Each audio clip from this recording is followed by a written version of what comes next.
성탄주일 설교 본문 말씀은 사도행전 2장 29절에서 36절 말씀입니다. 형제들아, 내가 조상 다윗에 대하여 담대히 말할 수 있노니 다윗이 죽어 장사되어 그 묘가 오늘까지 우리 중에 있도다. 그는 선지자라. 하나님이 이미 맹세하사 그 자손 중에서 한 사람을 그 위에 앉게 하리라 하심을 알고 미리 본 고로 그리스도의 부활을 말하되 그가 음부에 버림이 되지 않고 그의 육신이 썩음을 당하지 아니하시리라 하더니 이 예수를 하나님이 살리신지라. 우리가 다 이 일의 증인이로다. 하나님이 오른손으로 예수를 높이심에 그가 약속하신 성령을 아버지께 받아서 너희가 보고 듣는 이것을 부어주셨느니라. 다윗은 하늘에 올라가지 못하였으나 친히 말하여 이르되 주께서 내 주에게 말씀하시기를 내가 내 원수로 내 발등상이 되게 하기까지 너는 내 우편에 앉아 있으라 하셨도다 하였으니 그런즉 이스라엘 온 집은 확실히 알지니 너희가 십자가에 못 박은 이 예수를 하나님이 주와 그리스도가 되게 하셨느니라 하니라. 아멘. 세례 요한은 구약의 모든 선자를 대표하는 마지막 선자입니다. 그는 선자 이사야가 말한 것처럼 주의 길을 곧게 하라고 광야에서 외치는 자의 소리였습니다. 주의 길을 곧게 하는 방법은 주의 백성에게 회개를 전하는 것이었어요. 그러므로 그는 구약의 가장 중요한 메시지, 즉 하나님의 아들 메시아를 맞기 위해 회개의 메시지와 함께 회개의 세례를 베풀었던 것입니다. 세례 요한이 요단강 부근 각처에 와서 죄사함을 받게 하는 회개의 세례를 전파하더라. 그러면서 세례 요한은 하나님에 대해 하나님의 계시를 받아 선포하는데, 첫째는 예수님은 세상 죄를 짊어지신 하나님의 어린 양이라고 전했습니다. 이는 예수님은 주의 백성의 죄악을 대신하여 속량하실 하나님의 어린 양이심을 선포하신 것이, 즉 죄사함의 길을 열어주신 메시아십니다. 이 내용을 세례 요한은 구약을 대표하여 그 당시의 사람들에게 선포한 것이, 둘째는 세례 요한은 한 가지 더 하나님의 계시를 받아 선포하는데, 그것은 예수님은 하나님의 어린 양이실 뿐만 아니라 성령으로 세례를 베푸시는 하나님의 아들이라는 것이, 세례 요한이 또 증언하여 이르되 내가 보매 성령이 비둘기같이 하늘로부터 내려와서 그의 위에 머물렀더라. 나도 그를 알지 못했으나 나를 보내어 물로 세례를 베풀라 하신 그이가 나에게 말씀하시되 성령이 내려서 누구 위에든지 머무는 것을 보거든 그가 곧 성령으로 세례를 베푸는 이인 줄 알라 하셨기에 내가 보고 그가 하나님의 아들이심을 증언하였노라.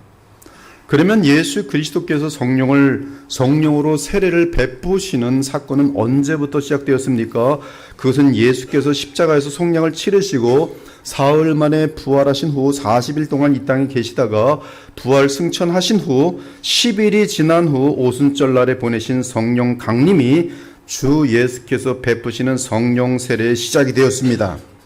그리고 그 이후로 영광의 부활의 주 예수께서는 계속 복음 전파와 함께 성령으로 세례를 베푸십니다.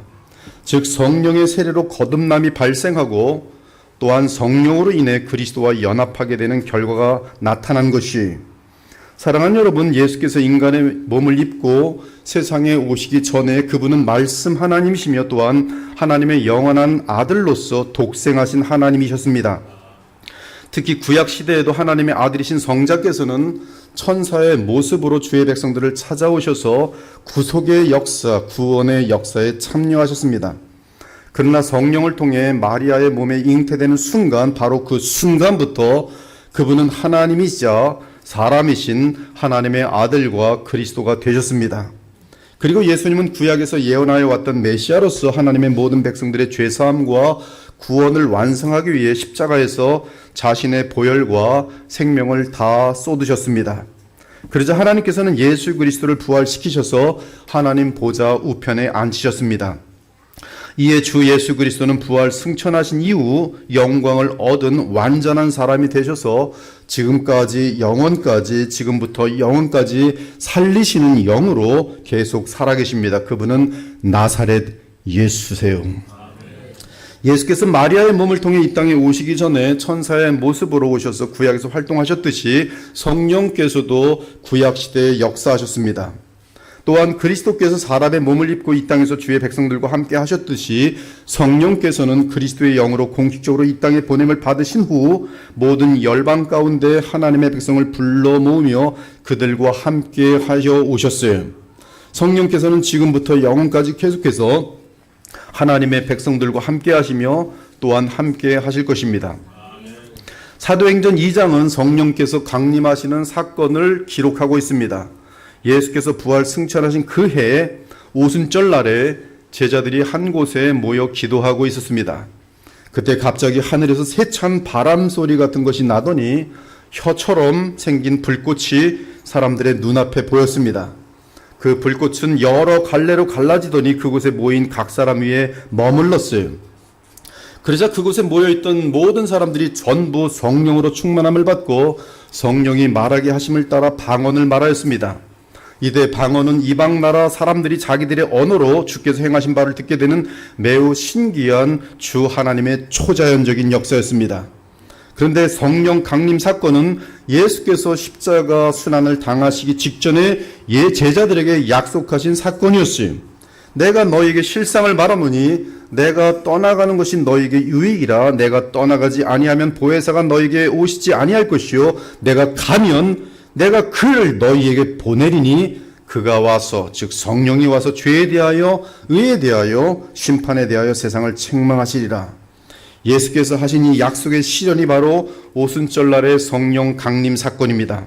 그리고 성령께서 오시면 죄에 대해 의에 대해 심판에 대해 알리시며 세상을 책망하실 것이 즉 성령께서는 사람들을 향해 회개와 함께 복음을 전하시는 것이 성령께서 이 땅에 오시는 사건은 참으로 중요하기에 예수님은 이 땅에서 부활체로 40일을 지내신 후 하늘로 승천하시기 직전에도 너희는 예루살렘을 떠나지 말고 내 아버지께서 약속하신 선물을 기다리라고 당부하셨어요. 사실 예수께서 공생애를 시작하시는 때에 세례 요한은 예수님에 대해 소개하기를 자신은 물로 회개의 세례를 베풀지만 하나님이 보내신 예수님은 성령으로 세례를 베풀 것이라고 알려주었어요. 나는 너희에게 물로 세례를 베풀었거니와 하나님의 아들 그리스도는 너희에게 성령으로 세례를 베푸시리라. 사랑하는 여러분, 하나님께서는 아들에게 구속의 사명을 주시면서 만일 그 사명이 성취되면 성령을 보낼 수 있는 권한을 아들에게 주실 것을 약속하셨습니다.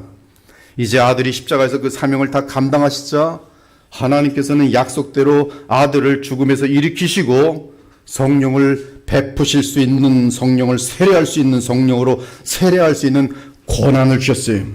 따라서 하나님의 아들이신 그리스도께서 성령을 보내심은 주 예수께서 그분의 사명을 완벽하게 다 이루셨음을 입증합니다.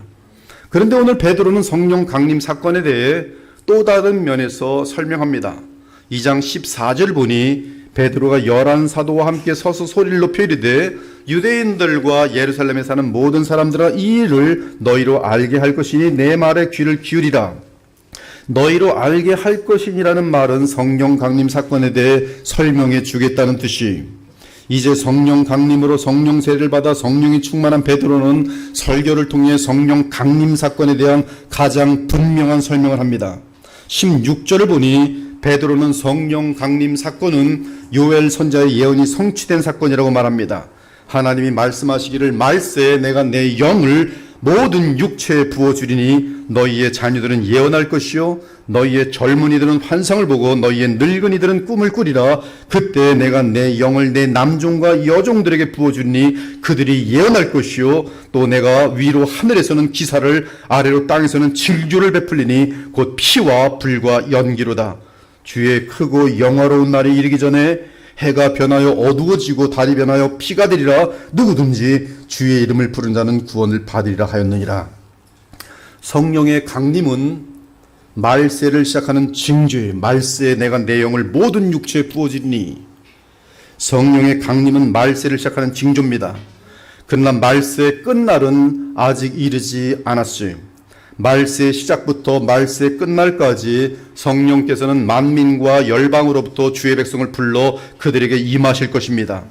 그 말세의 기간은 사도행전 2장 34절과 35절에 다윗을 통해 분명하게 설명되어 있시 다윗은 하늘에 올라가지 못하였으나 친히 말하 이르되 주께서 내 주에게 말씀하시기를 주는 여호와 하나님이시고 내 주는 그리스도 메시아 하나님의 아들이시니 주께서 내 주에게 말씀하시기를 나의 왕이신 예수께 말씀하시기를 메시아에게 말씀하시기를 내가 네 원수로 내 발등상이 되게 하겠지 너는 내 우편에 앉아 있으라 하셨도다 하였으니 주 하나님께서는 다윗의 주이신 그리스도를 자신의 보좌 우편에 앉게 하시고 그리스도의 원수인 마귀를 그리스도의 발 아래 완전하게 두실 때까지 역사하실 것입니다.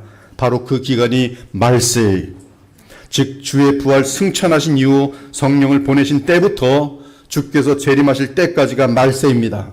그러므로 말세는 성령의 시대이며 복음의 시대, 따라서 주의 크고 영화로운 날은 아직 오지 않았으며 하나님께서 하늘과 땅에서 피와 불과 연기로 징조를 나타내시는 역사도 아직 나타나지 않았어요.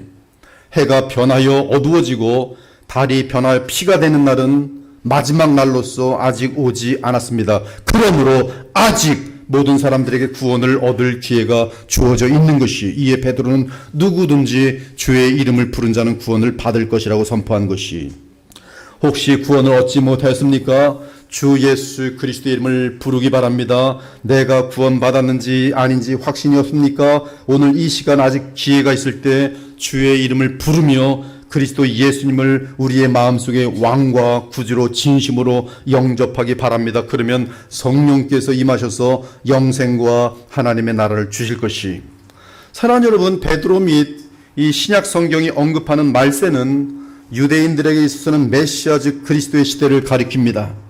그리스도의 시대는 그리스도의 영이신 성령께서 예수께서 이루신 십자가의 구속을 가지고 역사하시는 시대, 즉 성령께서 십자가 복음을 증거하시는 시대입니다. 말일에 여호와의 전의 산이 모든 산 꼭대기에 굳게 설 것이요 모든 작은 산 위에 뛰어나리니 만방이 그리로 모여들 것이라. 그 시대에는 모든 열방과 만민으로부터 주의 택함을 받은 백성들이 천상의 여호와의 전으로 모여들 것이, 끝날에 이르러는 여호와의 전의 산이 산들의 꼭대기에 굳게 서며 작은 산들 위에 뛰어나고 민족들이 그리로 몰려갈 것이라. 곧 많은 이방 사람들이 가며 이르기를 오라 우리가 여호와의 산에 올라가서 야곱의 하나님의 전에 이르자. 그가 그의 도를 가지고 우리에게 가르칠 것이니라. 우리가 그의 길로 행하리라 하리니 이는 율법이 시온에서부터 나올 것이요 여호와의 말씀이 예루살렘에서부터 나올 것임이라. 그러므로 그리스도의 시대에 대한 구약의 예언은 성령 강림으로 시작하여 온 세상에 복음이 전파되어 주의 백성을 다 찾아 모으는 것으로 완성될 것이, 오직 성령이 너에게 임하시면 너희가 권능을 받고 예루살렘과 온 유대와 사마리아와 땅끝까지 이르러 내 증인이 되리라. 이 천국 복음이 모든 민족에게 증언되기 위하여 온 세상에 전파되리니 그제야 끝이 오리라. 이처럼 구약에서 말세라고 칭한 것은 메시아가 오신 시대의 현상으로서 그 시작은 성령의 강림이며 그 끝은 복음이 모든 열방에 다 전파된 후에 마지막 날이라고 하는 그리스도의 재림의 때를 의미합니다. 따라서 베드로가 이 말을 오순절날에 임한 성령 강림과 관련하여 사용한 것은 그리스도의 나라가 성령 강림으로 공식적으로 이 땅에 시작하여 온 세상을 복음으로 정복하여 번져 나갈 것을 언급한 것이, 그리고 그리스도의 나라는 주 예수님의 재림으로 완성될 것입니다. 이에 예수님의 초림과 재림 사이의 기간이 구약이 바라보는 말세며 예수님의 재림의 날은 말세 끝날로서 주의 크고 영화로운 날인 것이, 사랑하는 여러분, 메시아의 시대 곧 말세 기간에는 성령께서 유대 민족에게 국한되지 않으시고 온 세상 만민에게 임하십니다. 그러면 그들은 예언을 할 것이, 여기서 예언을 한다는 표현은 하나님 나라의 복음의 비밀을 증거하는 것을 의미합니다. 따라 성령이 임하시면 하나님의 가장 기쁜 비밀인 복음을 증거하게 될 것이, 그리스도를 증언하게 될 것입니다. 내가 아버지께로부터 너에게 보낼 보혜사 곧 아버지께로부터 나오시는 진리의 성령이 오실 때 그가 나를 증언하실 것이요 너희도 처음부터 나와 함께 있었으므로 증언하느니라. 보혜사 곧 아버지께서 내 이름으로 보내실 성령, 그가 너희에게 모든 것을 가르치고 내가 너희에게 말한 모든 것을 생각나게 하리라. 진리의 성령이 오시면 그가 너희를 모든 진리 가운데로 인도하시니 그가 스스로 말하지 않고 오직 들은 것을 말하며 장래일을 너에게 알리시리라. 그가 내 영광을 나타내리니 내 것을 가지고 너에게 알리시겠습니다. 무릇 아버지께 있는 것은 다 내 것이라. 그러므로 내가 말하기를 그가 성령이 내 것을 가지고 너희에게 알리시리라. 그러므로 성령 강림은 모든 나라와 민족 가운데 주의 백성들이 성령을 받고 복음을 증거하게 될 것을 알리는 사건이, 그리고 복음의 증거와 함께 하나님의 나라가 확장될 것을 의미합니다. 이러한 맥락에서 베드로는 누구든지 주의 이름을 부른 자는 구원을 받으리라고 선포했던 것이, 셋째로 베드로는 또 다른 면에서 성령 강림 사건을 설명합니다. 이번에는 예수님의 인성을 따라 설명합니다. 이에 성령이 충만한 베드로는 예수님을 하나님의 아들로 부르기보다 나사렛 예수라고 부르면서 설명합니다. 이스라엘 사람들아, 이 말을 들으라. 너희도 아는 바와 같이 하나님께서 나사렛 예수로 큰 권능과 기사와 표적을 너희 가운데 선 베푸사 너희 앞에서 그를 증언하였느니라. 하나님께서는 나사렛 예수가 그리스도인 사실을 알리기 위해 여러 기이한 일들과 표적을 허락하셨습니다. 그러나 마침내 악한 사람들이 예수님을 십자가에 못 박아 죽였습니다. 하지만 그 사건마저 하나님께서 정하신 뜻과 미리 아신 대로 예수를 내준 바 된 것이, 이에 하나님께서는 죽기까지 순종하신 예수님을 다시 살리셨습니다. 바로 그리스도 예수님의 부활 사건이, 베드로는 예수님의 부활 사건에 대해 하나님께서 그를 사망의 고통에서 풀어 살리셨으니 이는 그가 사망에 매여 있을 수 없었음이라고 증언합니다. 이때 베드로는 예수 그리스도의 부활 사건을 다윗의 예언과 연결시킵니다. 다윗은 시편을 통해 장래에 그리스도가 오시면 그가 썩지 않고 부활하여 생명의 길을 허락하실 것을 예언하시, 이에 베드로는 부활하신 예수님은 다윗이 예언하고 기다리던 그리스도로서 하나님의 거룩한 분이시며 나아가 하나님께서 나단 선자를 통해 다윗에게 언약하셨던 하나님 나라가 그리스도를 통해 이 땅에 세워졌음을 알려줍니다. 즉 부활하신 메시아는 다윗에게 약속되었던 이 땅에서는 영원한 왕국, 곧 하나님 나라의 영원한 왕이신 사실을 알려줍니다. 그러므로 다윗의 왕국을 이을 영원한 왕은 다윗의 후손으로서 사람입니다. 또한 영원한 왕국이 되려면 그 왕은 죽지 않아야 합니다.